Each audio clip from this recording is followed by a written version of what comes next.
लोकसभा चुनाव से पहले अखिलेश और कांग्रेस के बीच चल रही उठापटक। बैठक पे बैठक, शर्त पे शर्त, आखिरकार क्या चल रहा है दोनों पार्टियों के बीच। सपा कांग्रेस के बीच सीट शेयरिंग में अड़चन बन रहा है मापदंड। सपा नहीं देनी चाहती अपनी सीट। क्या लोकसभा चुनाव दोनों पार्टियां लड़ेंगी अलग अलग? चलिए आपको बताते हैं। उत्तर प्रदेश की लोकसभा सीटों के बंटवारे को लेकर सपा और कांग्रेस के बीच 3 राउंड की बैठक हो चुकी है, लेकिन नतीजा अभी तक नहीं निकल सका है। अब राहुल गांधी, मल्लिकार्जुन खड़गे और अखिलेश यादव बैठक कर फाइनल फार्मूला तय करेंगे, लेकिन सीट शेयरिंग से पहले बड़ी अड़चन जीतने की क्षमता के मापदंड को लेकर हो रही है। सपा ने शर्त रखी है कि सीट के साथ उतरने वाले कैंडिडेट के नाम और उसके जीतने के मापदंड भी बताएं। कांग्रेस ने सपा के सामने 80 में से 20 सीट का अंतिम फार्मूला रख दिया है, तो आरएलडी ने पहले ही 8 सीटों का नाम दे दिया है। सपा को कांग्रेस और आरएलडी की मांग फिलहाल अनुचित लग रही है, जिसके चलते ही जीत के मापदंड की डिमांड रख दी गई। ऐसे में सवाल उठता है कि इस तरह कैसे सीट शेयरिंग का फार्मूला इंडिया गठबंधन में होगा।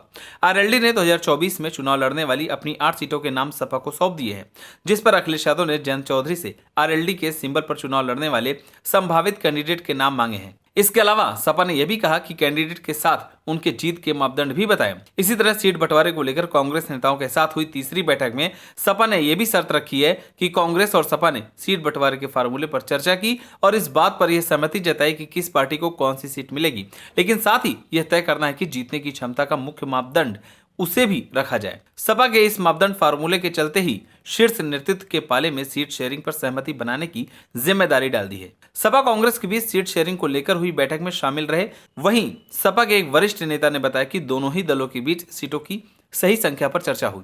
कांग्रेस ने 20 सीटें मांगी हैं, सीटों की सूची पर भी चर्चा हुई। दोनों पार्टियों ने फिर से मिलने और सीटों पर बातचीत करने का फैसला किया है, लेकिन कोई फाइनल हल नहीं निकल सका। ऐसे में आरएलडी का सपा के साथ पहले से गठबंधन है, जिसके चलते आरएलडी के मुद्दे पर कांग्रेस की तरफ से कोई बात नहीं होगी, बल्कि सपा को आरएलडी से अपनी बातचीत करनी होगी। कांग्रेस और सपा दोनों ही तरफ से कहा गया है कि बैठक में सीट शेयरिंग को लेकर हमारी अच्छी बातचीत हुई है। दोनों ही दलों ने अपनी अपनी सूची एक दूसरे के सामने रखी और प्रत्येक सीट के विवरण की एक दूसरे से तुलना की। रामगोपाल यादव ने कहा था कि हम आधा सफर तय कर चुके हैं और जल्द ही पूरा सफर तय कर लेंगे। वहीं कांग्रेस की तरफ से भी कहा गया कि अच्छे माहौल में बातचीत हुई है, लेकिन जीतने की क्षमता मापदंड के चलते सहमति नहीं बन पाई है। सीट शेयरिंग को लेकर पहले राउंड की बैठक में इंडिया गठबंधन के बीच औपचारिक बैठक हुई थी। कांग्रेस को 2024 में किन सीटों पर चुनाव लड़ना है, उसका प्रस्ताव सपा नेताओं को सौंपा था, तो सपा नेताओं ने सीट शेयरिंग का अपना फार्मूला कांग्रेस को दिया था। अखिलेश यादव कह चुके हैं कि लोकसभा चुनाव के लिए सीट बंटवारे में आरएलडी और कांग्रेस को पूरा सम्मान दिया जाएगा, लेकिन जहां पर भी कांग्रेस और आरएलडी को चुनाव लड़ाना है, उन सीटों पर दोनों ही पार्टी से चुनाव लड़ने वाले व्यक्ति और अच्छा समीकरण दिखाना है, उसी को टिकट दिया जाएगा। आरएलडी प्रमुख जयंत चौधरी 8 सीटें मांग रहे हैं। ये सभी सीटें पश्चिमी यूपी की है, जिनके नाम आरएलडी ने सौंप दिए हैं। आरएलडी की तरफ से जो सीटें सपा को सौंपी गई हैं, उनमें बागपत, मथुरा, मुजफ्फरनगर, बिजनौर, मेरठ, अमरोहा और कैराना सीट है। इसके अलावा अलीगढ़ और फतेहपुर सीकरी से एक सीट देने का विकल्प भेजा गया है। सपा नेता के मुताबिक अखिलेश यादव कह चुके हैं कि जयंत चौधरी हमारे विश्वसनीय साथी हैं, उनके द्वारा मांगी गई सीटों का सम्मान किया जाएगा, लेकिन आरएलडी से इन 8 सीटों पर चुनाव लड़ने वाले संभावित उम्मीदवार के नाम मांगे गए हैं।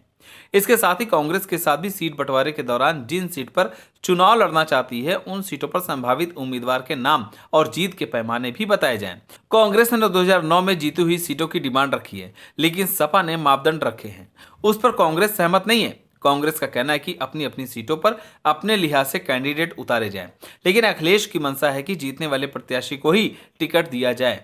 अब देखने वाली बात होगी कि अखिलेश यादव और राहुल गांधी के बीच अगर सीट शेयरिंग को लेकर बात नहीं बनी, तो लोकसभा चुनाव क्या दोनों पार्टियां अलग अलग लड़ेंगी? आप सभी को क्या लगता है, यूपी में कांग्रेस या सपा, दोनों में से किसका सबसे ज्यादा जनाधार है? हमें कमेंट कर जरूर बताएं। अगर आप नए तो हमारे चैनल को सब्सक्राइब करें।